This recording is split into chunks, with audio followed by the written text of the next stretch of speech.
বলছি কল্লোলবাবু, এই ওয়ার্ডের এই মন্দিরটা খুব দরকার ছিল, কারণ এই ওয়ার্ডের মা বোনেরা পুজো দিতে বিভিন্ন অকেশনে ঝুঁকি নিয়ে রেল লাইন পেরিয়ে চামুন্ডা মন্দিরে যেতেন, কিন্তু এখন এই মন্দিরেই তারা তাদের না, মন্দিরটা আগে ছিল বঙ্গপ্রায় দশা ছিল, কিন্তু বহুদিনের মন্দির।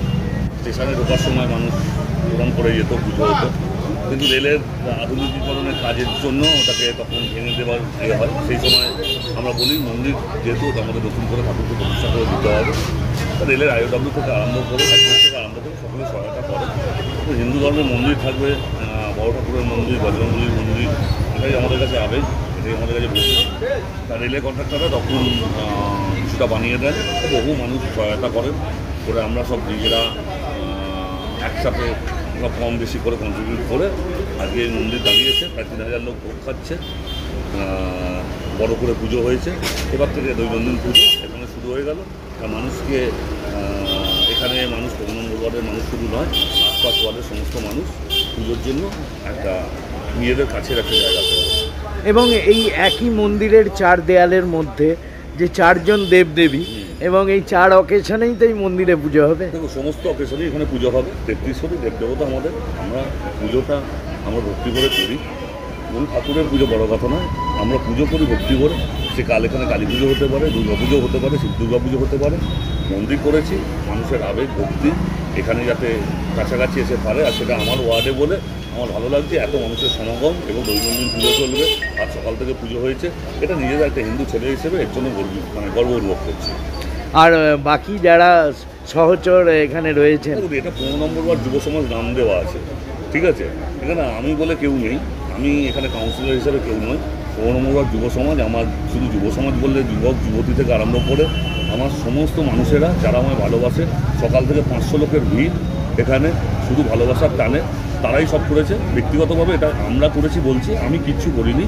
সমস্ত এরা, এই ছেলেটা সকাল থেকে উপোস করে সংকল্প করা থেকে আরম্ভ করে সকাল থেকে চলছে, ঠিক আছে? এসব ভক্তি করে এরা করেছে, সবাই মিলে আছি, এটাই আমাদের জোর। একসাথে যতদিন থাকবো এইভাবেই এগিয়ে চলবো। Thank you. ধন্যবাদ। লিপ্ত হবো, আমরা সমৃদ্ধ হবো, আমরা মানুষকে ভালোবাসতে শিখবো, আমরা মানবপ্রেমী বিশ্বাস করবো, সর্বধর্মকে আমরা শ্রদ্ধা করতে শিখবো, এটাই। এবং পাশাপাশি একটু অন্য সাথে একটা প্রশ্ন করি যে দাদা, সামনেই 26-এর নির্বাচন, নতুন মন্দির উদ্বোধন, বাবার কাছে কি প্রার্থনা থাকবে আপনার? দেখুন, নির্বাচন তো ভারতবর্ষে গণতন্ত্রে প্রত্যেক বছরই থাকে কিছু না কিছু। শুধু একটাই প্রার্থনা থাকবে, মা আমাদের শক্তি দিক, বাঙালিকে শক্তি দিক, যেন বাঙালি যেভাবে ভিন্ন রাজ্যে গিয়ে আজকে লাঞ্ছিত হচ্ছে, সে ভারতীয় নাকি না তার প্রমাণ দিতে হচ্ছে। আজকে মা সহায় আছেন, তিনি এগুলো সব দেখবেন। কারণ আমাদের যত মনীষী, সেই ঋষি অরবিন্দই বলুন, নেতাজি সুভাষচন্দ্র বোসই বলুন, তারা মাতৃশক্তিতে বলিয়ান হয়েছিল। স্বামী বিবেকানন্দ মাতৃশক্তিকে আরাধনা করেছিলেন। ঠাকুর শ্রীরামকৃষ্ণ সর্বধর্মের সহাবস্থানের মধ্যে দিয়ে মাকে দেখেছিলেন। তাই সেই বলতে পারেন যে আমরা মাতৃতান্ত্রিক ভারতবর্ষের বাঙালিরা, আমরা মাকে পূজা করি, আমরা সর্বদেবতার উপর বিশ্বাস করি, এবং আমরা সেই আমাদের দেবতাদের আরাধনা করি। আমরা দেশকে স্বাধীন করার কাজে ভর্তি হয়েছি, মাতৃশক্তির আরাধনা করেছিলাম। তাই আবার মাতৃশক্তির কাজে আরাধনা, যেন বাঙালি কোথাও লাঞ্ছিত না হয়, বাঙালি যেন তার গৌরব থাকতে পারে। দাদা, সেই জন্যই কি প্রধানমন্ত্রীকে জয় দুর্গা বলতে হলো, জয় মা কালী বলতে হলো? এখন প্রধানমন্ত্রী জয় দুর্গা বলবেন না জয় কালী বলবেন তার ব্যাপার, সেটা তিনি তার অবস্থান বদলাবেন কিনা। কিন্তু আমরা এটুকুই জানি যে আমাদের এলাকায় যে ধর্ম থাকে, অর্থাৎ যে দেবদেবীর পুজো হয়, আমার বাড়িতে যে দেবদেবীর পুজো হয়, আমার পাড়ায় যে দেবদেবীর পুজো হয়, আমরা সেই দেবদেবীর নামটা হয়তো সবার আগে বলি। যেমন ডানকুনির মানুষ এক কথায় মা চামুন্ডা দেবীর নমো বলে, আমি চণ্ডীতলার মানুষ হয়তো চণ্ডী দেবিকায় নমো বলি। আবার দেখা যাবে যে চন্দননগরের মানুষ জগদ্ধাত্রী মায়ের কথা আগে বলেন, যার বাড়িতে দুর্গা পুজো হয় তিনি দুর্গা মায়ের নাম আগে বলেন, এবং যেখানে রামের মন্দির আছে তিনি রামের নাম আগে বলেন, তিনি থাকে। এখন কথা হচ্ছে যে যাই হোক, শ্রীরামের নামটা ভুলে গেছেন প্রধানমন্ত্রী।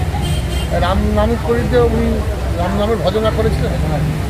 এটা আমার পুরুষোত্তম আদর্শ পুরুষ রাম, নাম ভুলে যাওয়া উচিত না। আর কালী দেবী দুর্গা তাদের আরাধনা করুন। বাংলা চিরকাল তারা পূজিত হয়েছে, বাংলার মানুষ হৃদয়ে তাদের রেখে পূজা করেছে, এবং বাংলার মানুষকে প্রবল বিক্রম, প্রবল শক্তি বাংলার মমতা ওই মুখ্যমন্ত্রী মমতা বন্দ্যোপাধ্যায়কে সেই শক্তি মা দুর্গা মা